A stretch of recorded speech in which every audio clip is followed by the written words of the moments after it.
얼마 전 유명한 피지컬 프로그램에서 추성훈님의 멘탈 관리와 리더십이 더욱 빛났습니다.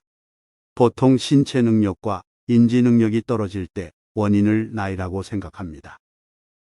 그러나 실제 나이가 믿기지 않을 정도로 에너지 넘치고 젊은 친구들처럼 운동하는 사람이 여기에 있습니다. 바로 추성훈 선수가 바로 그 예라고 할 수 있습니다. 그는 어떻게 만 47세의 나이에도 불구하고 현역 선수로 맹활약하고 또 어떻게 감정을 잘 다스리며 리더십을 발휘할까요? 오늘날 살아가다 보면 서로 의견이 다르고 논란의 여지가 많은 문제들이 많습니다. 서로의 생각이 맞지 않으면 옳고 그른 말을 따지고 누가 잘했다 못했다 하면서 잘잘못을 따지며 다투곤 합니다. 근본은 그러한 가운데서도 사람과 사람의 관계를 인간적인 것으로 평화로운 관계를 만들어내고 서로 이해하며 도우며 살아가는 것이 모든 사람들이 바라는 일일 것입니다. 얼마 전에 추성훈님은 인기리에 방영했던 피지컬 프로그램에서 아주 젠틀하면서도 리더십 있는 멋진 모습을 보여줬습니다. 사전모의 결과에서는 높은 순위가 아니었다고 합니다. 왜냐하면 신체적인 나이에서부터 이미 차이가 많이 있었기 때문입니다. 그래서 그때까지만 해도 그 프로그램에 나가는 것에 대해 반신반의 하는 사람이 많았습니다. 그럼에도 추성훈님은 출전하였고 경기에 참가하는 다짐을 이렇게 말했다고 합니다. 아저씨 무시하지 마. 결과적으로 추성훈의 도전은 네 번째 퀘스트에서 끝나게 되었습니다. 100kg의 바위를 굴리는 미션에 도전했던 추성훈은 3위를 기록하며 도전을 마무리하게 되었습니다. 그러나 나이가 20살 이상 차이 나는 참가자들과의 경쟁에서 끝까지 포기하지 않았고 추성훈은 섹시야마라는 별명으로 불려지며 다른 참가자들의 열렬한 응원 속에서 아름답게 마무리가 되었습니다. 신체적으로 다른 경쟁자들과 열악한 상황이었음에도 출연을 결심한 의지부터가 박수 받을 만한 일이라고 생각합니다.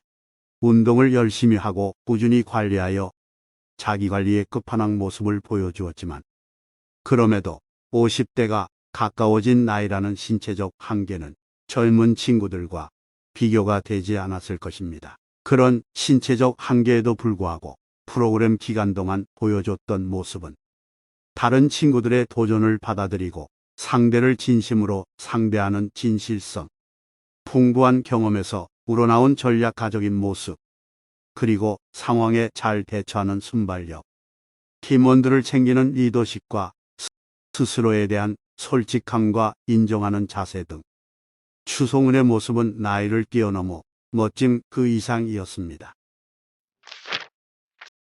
추성훈은 그럼 평소에 어떤 멘탈을 가지고 생활을 할까요?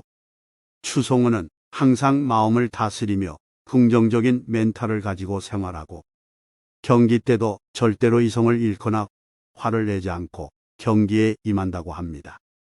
일반적으로 생각하기에는 파이터는 일반 사람들보다 쉽게 이성을 잃어버리거나 굉장히 더 화가 많을 거라는 고정관념을 가지고 있을 수 있습니다. 추성훈 님이 말하길 화를 내지 않는 이유는 다름 아닌 화를 내는 것은 본인만 만족하는 일방적인 관계의 방식이기 때문이라고 합니다. 화를 내야 하는 상황에서는 화를 내야 하지 않을까? 상대가 나를 만만하게 볼 수도 있을 텐데 라고 생각할 수 있습니다. 하지만 추성훈님은 이렇게 말했습니다. 화를 낸다는 건 자기 만족이잖아요. 상대도 그거 다 만족해야 되잖아요. 그 말의 뜻은 화를 내는 것은 결국 순간의 화풀이 정도에 불과할 뜻으로 해석할 수 있습니다. 여기서 추성훈이 말한 화는 바로 흥분한 상태로 필터링 없이 감정을 쏟아내는 행위를 뜻하는 개념입니다. 화를 버럭 내는 것은 문제 해결에 도움이 되기보단 순간적인 자기 만족에 불과하다고 봅니다. 링 위에서도 화나고 흥분하면 안 돼요. 정말 냉철하게 내가 이제 어떻게 해야 할 것인지 그것만 생각해야 해요. 흥분한 상태로 화를 내는 것은 상대에게 상처 주거나 관계를 더 악화시킬 뿐 아니라 자신 스스로도 이성과 객관성을 잃어 그 순간 돌이킬 수 없는 잘못된 판단을 하게 될 수 있습니다. 같이 격하게 행동해야 하는 것 아닌가 라고 생각하실 수 있습니다. 때로는 그 방법이 필요할 때도 있을 수 있겠지만 기본적으로 흥분하지 않고 차분함 가운데서 꼭 필요한 말만 전달할 수 있어야 합니다. 화가 난 상대가 있다면 거기에도 맞서서 화를 내기보다는 상대방이 화가 가라앉기를 기다리고 대화로 유도하는 것이 필요합니다. 실제로 추송은 씨는 말만 이렇게 한 것이 아니라 행동으로 보여주었습니다. 아오키 신야라는 한참 어린 선수가 추송은을 향해 아주 모욕적인 도발을 한 상황이 있었습니다. 그렇지만 추송은 씨는 그런 현장에서조차 실제 격투 현장에서도 화내지 않았습니다. 아오키 신야는 자신보다 8살이나 더 많은 추송은을 별 이유 없이 질투하고 미워해 10여 년 전부터 꾸준히 그를 디스하고 링에서 만나자고 도발했다고 합니다. 그러나 추송은은 굳이 대응하지 않았었습니다. 게다가 아오키 신야는 그의 면전에 대고 비아냥거리며 선을 넘기 시작했습니다. 이에 추송은님은 전혀 흥분하지 않고 차분하게 대응을 이어나갔죠. 결국 경기에서 두 사람은 만나게 되었습니다. 실제로 아오키가 승률이나 전적에서 월등히 추송은을 앞서고 있었기에 전문가들은 추송은님이 이 경기에서 패배할 거라고 다들 예측했다고 합니다.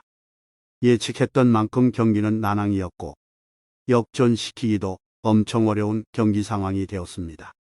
추송은님은 그 경기에서 정신을 살짝 잃을 정도였고 지는 게임처럼 보였습니다.